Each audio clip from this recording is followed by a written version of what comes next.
जय गुरुदेवाय नमः। जय राधे श्याम की। आज हम आपको सुख सागर से चतुर्थ स्कंद का 5वां अध्याय सुनाएंगे। सती का नाश सुनकर शंकर जी का वीरभद्र को उत्पन्न करना तथा उनके द्वारा दक्ष का वध वर्णन। मैत्री जी बोले, यह समाचार शीघ्र ही नारद जी को मिल गया। उन्होंने शिव जी के पास जाकर कहा, सती ने दक्ष के यज्ञ में प्राण त्याग दिया और भृंग ने मंत्र बल से आपके पार्षदों को भगा दिया है और आप यहाँ चुपचाप बैठे हैं। यह सुनकर शिव जी के क्रोध की सीमा न रही। उन्होंने अपनी जटा को खोलकर पृथ्वी पर पटक दिया, जिससे वीरभद्र उत्पन्न हो गए, जिसके हजारों मुख, सूर्य जैसे देदीप्यमान 3 नेत्र और भयंकर दाढ़े थी। उन्होंने शिवजी से पूछा, मैं क्या करूं? शिवजी ने कहा, तुम यज्ञ सहित दक्ष का नाश करो। यह सुनते ही महावीर वीरभद्र शिव गणों के साथ लेकर दक्ष की यज्ञ की ओर दौड़े।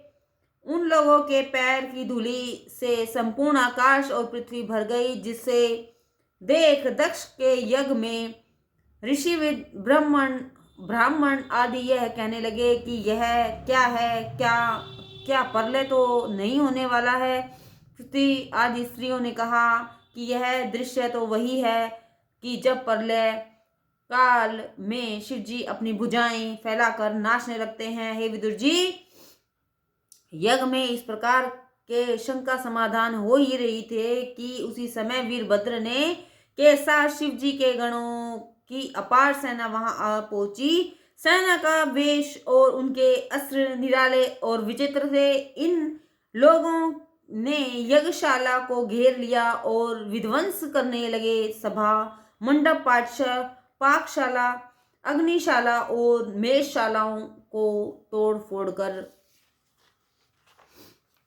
यज्ञ कुंडों को अपवित्र कर दिया। एक गण ने भृंग को और वीरभद्र ने दक्ष को बांध लिया। चंडीश नामक गण ने पूषा नामक देवताओं को, नंदीश्वर ने भंग नामक देवता को पकड़कर बांधा। ऋषि विजो को और अन्य देवताओं को शिव गणों ने पकड़कर पत्थरों से मार कर बड़ा कष्ट दिया। वीरभद्र और भृंग की दाढ़ी उखाड़ ली और भंग नामक देवता की दोनों आंखें निकाल लिए, और क्योंकि भृंग जी ने अपनी दाढ़ी दिखाकर शिवजी की हंसी उड़ाई थी और भग ने अपनी आंख से दक्ष जी को इशारा किया था। वीरभद्र ने पूषा के दांत उखाड़ लिए, क्योंकि उन्होंने दांत दिखाकर शिव जी की हंसी की थी। वीरभद्र दक्ष को पटक कर उनकी छाती पर बैठ गए और तलवार से उनका सिर काटने लगे, किंतु उनका सिर न कटा। यह देखकर वीरभद्र को आश्चर्य हुआ। फिर कुछ सोचने के बाद उन्होंने दक्ष को उनका गला दबाकर मार डाला। तदनंतर वीरभद्र ने दक्ष का सिर तोड़कर उसे दक्षिणाग्नि में हवन कर दिया और फिर संसत गणों के साथ वीरभद्र जी कैलाश को लौट आए। जय गुरुदेवाय नमः। जय राधे श्याम।